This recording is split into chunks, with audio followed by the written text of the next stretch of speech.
Alright, what is up, boys? We are going to be going over my trade today, and then I want to talk about what's going on with Justin Werlin, if you haven't seen. We're going to get into that later, but pretty much, bro has been a scam, like, this whole time, and I want to talk about, like, transparency. But before I get right into it, please leave a like and subscribe. It really helps the channel out, and we are pushing to get 500 subscribers, and then obviously we'll be on to 1,000, so... Only way to get there is by you guys' help, leaving subscribes, push that bell so you can get notified when I post. But without further ado, we'll get right into it. So this is the trade that I took today. I took another one, but this is the first one. We'll go over this first. This is like very discretion, like it's a hard one. Obviously it was a win. But not everyone is going to know to take this. We have unfilled NWOG right here on NQ. ES had already taken and filled NWOG, and it took some equal highs. So now we have an SMT right here and right here.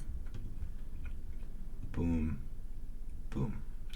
This gives us a little bit of bearish stuff to work with, but at this point, we're so close to taking this LRL, and ES is even closer. Normally, we wouldn't fade longs here because we have an obvious draws higher, LR. But when we look out on the bigger picture, we are in a weekly profile right now that is not taking daily highs. It is forming a trend line, and we're making kind of like this wedge. We're respecting, and this is what was happening a week ago too. We're respecting this trend line here. It would make sense for us to, if we're going to take these lows, flush down and take these two. But we're not doing that. We're just hanging around right here. Same thing with this right here.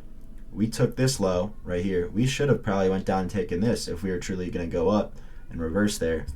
Same thing with this. If we took this high, we should come up and take these highs. Like these are good draws. So this is an efficient market that we're in right now. So we have to be cautious.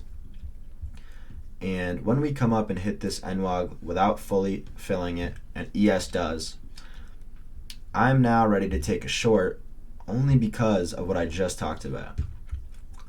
It makes sense for us to go up, but at any signs of us not being able to go up, like something like a play to the upside is failing, that will give me enough bias to take a short because I know that we're very bearish today because of we're coming up on that trend line that we're respecting. We're either going to reject here or pump up and push through it. And we have been rejecting, so why would we think that it's going to be any different?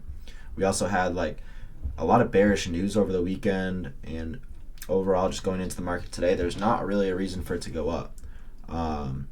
Something about like the trade deficit has gotten worse. There's conflict with Iran. There's a whole bunch of stuff.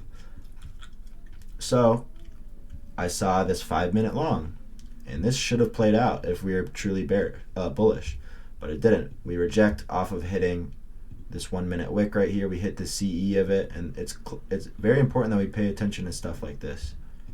Where we're rejecting from, what is driving price lower, when's the macro, and blah, blah, blah. So this pushes us lower. Now we get this strong 30-second candle closure back towards where we're rejecting out of the 5-minute. And this isn't a MEC model because we're already rejecting out of the 5-minute. You could have entered right here. This was the trade. But I need a little bit more since we were so close to taking highs and the NDOG was above us. So after I saw this candle have huge displacement down, this is where I entered, like right around here. This was my break even, went break even. And then I was happy targeting this LR. This is just obvious sell side. And once we come down and start taking lows like these, we know that it's going to go all the way down, take out the rest. So that was the trade for today. And then we also took this one. This one I got break even on.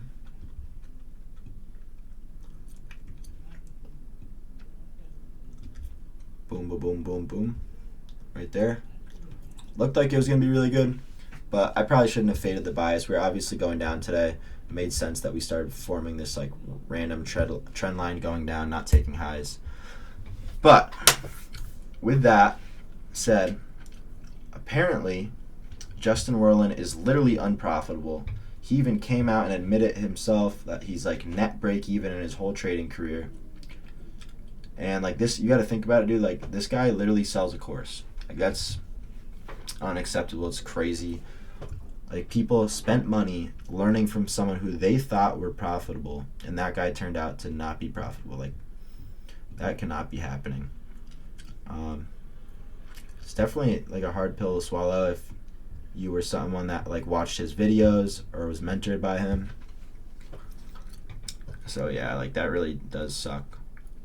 But transparency is like such an important thing. Like if you guys are watching people on YouTube, TikTok that aren't showing broker statements, that aren't like, I'm gonna show you guys how easy it is to fake a trade. Like I have this combine right here that which is ineligible. Can't make any money on it. Can't even pass the account. It's ineligible. If I wanted to just like mess with people and make them think I'm profitable, and I just click a random buy order filled buy right here. It's on MNQ, so go over to MNQ. It now shows that I'm in the trade when this literally is like, there's no possible way that I can profit from this. Like this could be completely fake. Look, oh, now I'm up. I could take a picture of that. It could come all the way up to here, and I could take a picture of that. And it's even easier to edit these numbers and make it look like I'm making $10,000. And I don't even need to because this is a account that has no money even available to be made on it. And am I gonna go post this, a picture of this, because the trade is up, and say, oh hey, I'm profitable.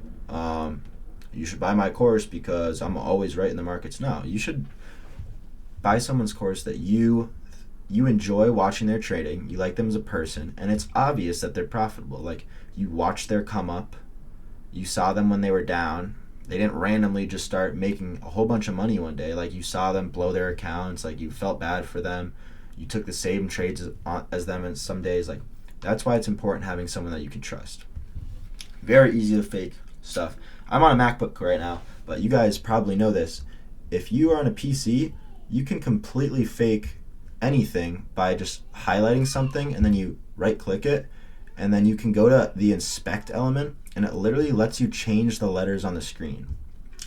And you guys see how like this was lucky. Like this is obviously something like a trade that I would take, but not really. I just entered this, now I'm up. Like I could take pictures of this and pawn it off as like just like a nasty trade that you guys need to buy my mentorship, but like no, I'm not doing that. So just a little lesson on like you guys need to be a little bit more like cautious of who you're listening to and who you're taking advice from, you know. But with that, it's gonna be it for today. Hope you guys have a great day. Peace. God bless.